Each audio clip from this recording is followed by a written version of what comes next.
Hello everyone and welcome to this video. In this video we're going to tackle the math of the attention mechanism. In the previous video we saw the intuition or the theory. So to understand the math we start with our goal or objective, which is predicting the next word yi. In the early neural networks we were forced to compress the entire output or input x into a single static vector, which caused massive information loss. The mathematical solution is the variable ci,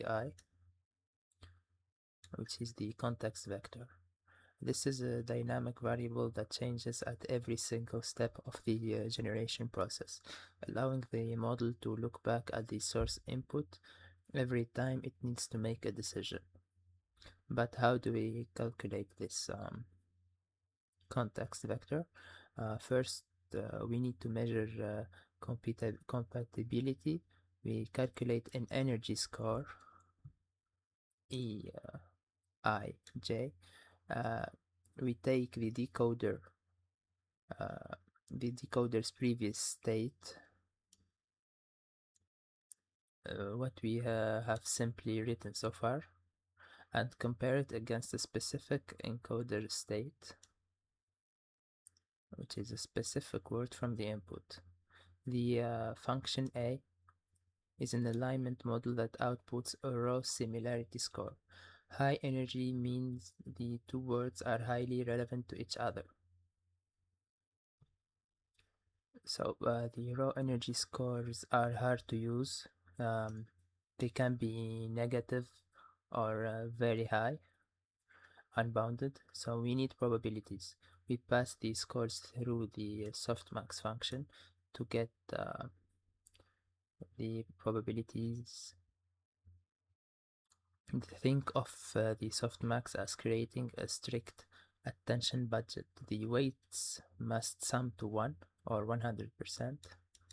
These weights must sum to 1. If the model wants to pay like 90% attention to one word, it is mathematically forced to ignore the others. This sharpens the model's focus. So once we have the probabilities, the alphas, we calculate the context vector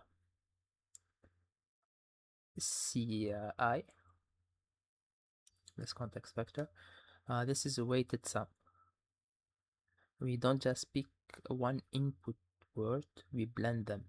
If the weight for pizza, the word pizza for example, is 80% and delicious is 10%, the final context vector is a mathematical blend dominated by the word or the vector for the word pizza, with a hint of delicious and another 10%, whatever the word is.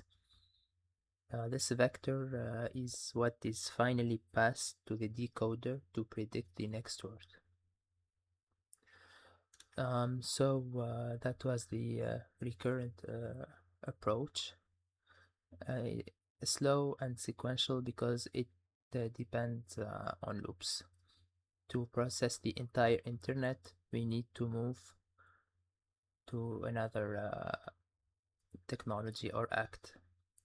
Parallel processing. We need to stop thinking in loops, T1, T2, T3, and start thinking in matrices.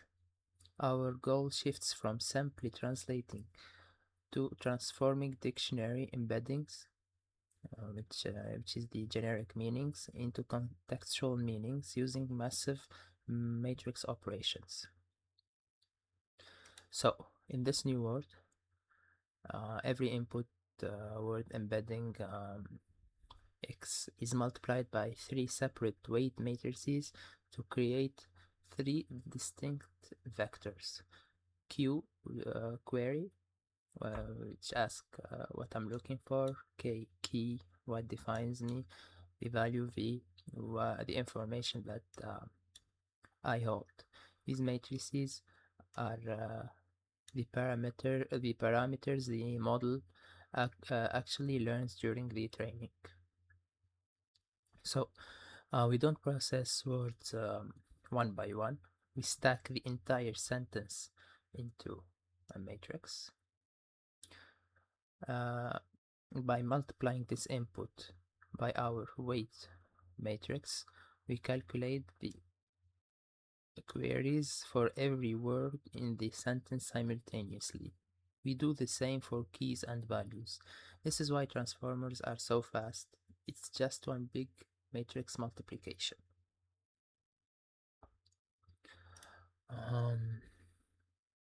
Now, for the core mechanism, we calculate the relevance by taking the dot product of the query matrix and the transposed key matrix. This creates a grid of scores where every word is compared against every other word in a sentence or a dictionary, whatever it is. We divide this by the square root of dk, which is the square root of the dimension size. This scaling is crucial because without it, the dot products would get too large, pushing the softmax into regions where the gradient is too small to learn. So we scale to maintain the gradient stability. And just like in the RNN days, we pass these raw scores through a softmax function. This normalizes the grid so that each row sums to 1. This is our attention map. It tells us for the word in this row how much information should I absorb from the words in the columns. Dark blue represent the high attention or relevance. Let's say this word is pizza.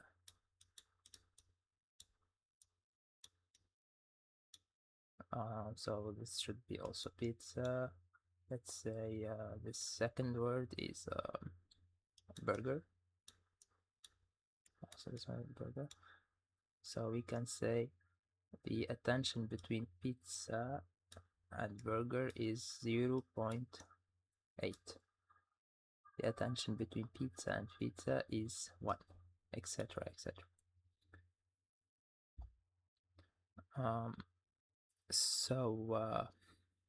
Finally, we multiply this probability map by our value matrix, dv, this v. This is the weighted sum step. If the word, for example, creature has a high probability connection to blue, the final output vector will mathematically absorb the content of the blue value vector. The output is a new set of embeddings that are no longer just words, but words infused with their context.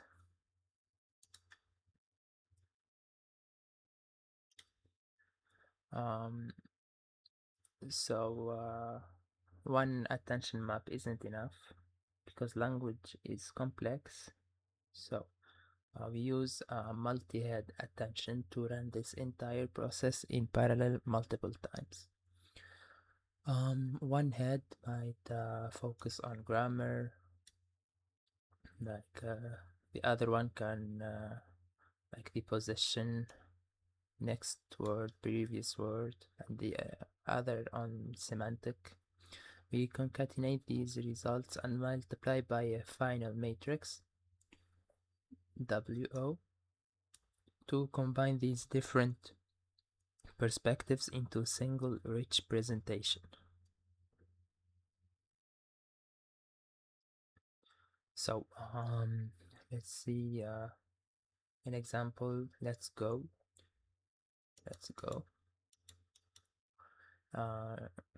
Let's make it concrete. We calculate the query vector for let's and the key vector for go. We take their dot product, so 1.2 multiplied by 0.8 plus 0.4 multiplied by 1. So the result is 1.36. This high positive score tells the model that let's is strongly related to go.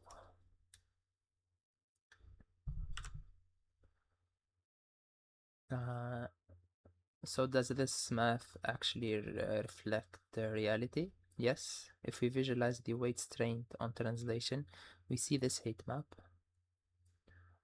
Notice the non-monotonic alignment circled here. The model learned to jump forward and backward to handle adjective noun reordering, like translating, for example, English to French, completely automatically. It learned grammar purely through these probabilities updates. This is like the cheat sheet, or summary. In the sequence to sequence era, we calculated the context vector by looping and summing weights. In the transformer era, we calculate the output by matrix multiplication. Q multiplied by the transpose of K divided by the square root of dk multiplied and we get to the softmax function, and then we multiply them by the vector v. So we moved from loops to linear algebra. So but why do we do all this math? To solve the ambiguity of language. In standard dictionary, for example, mole is a static point, but after passing through attention layers, the vector for mole physically moves in the vector space because its meaning is defined entirely by the company it keeps. So it can go more to the skin condition, to the animal, to the meaning spy unit, depending on the context. So that was it. Thank you for watching. Please like and subscribe.